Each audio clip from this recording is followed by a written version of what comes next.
আজকে অনেক খুশি, অনেক ভাগ্যবান মনে হয় নিজেরে যে আমরা অঞ্চলত অনেক কীর্তন হয়, অনেক বাইরা বাইরা থেকে দূর দূরান্ত থেকে কীর্তনিয়া হল আইন কীর্তন হয়, সব কিছু হয়, কিন্তু কোনো জায়গাত কীর্তনের দেখছি না যে তুলসীর মালা বিতরণ করতে।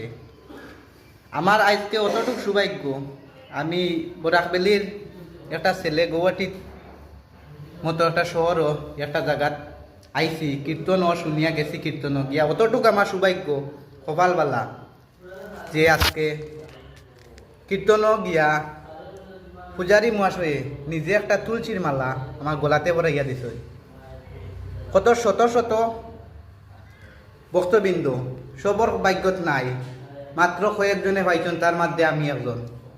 নিজরে আজকে দৈন্য মনে হর। এই মালাটা দোকানও তো সামান্য 10-20 টাকা হইলে কিনতে পাওয়া যায়, কিন্তু একটা কীর্তন গিয়া এত শত শত ভক্তবৃন্দর মাঝখানে যে কতটুক ভাগ্য থাকলে একজন মানুষে এরকম একটা তুলসীর মালা উপহার পায়, তার ভাষা আমি মুখে প্রকাশ করতে পারতাম না।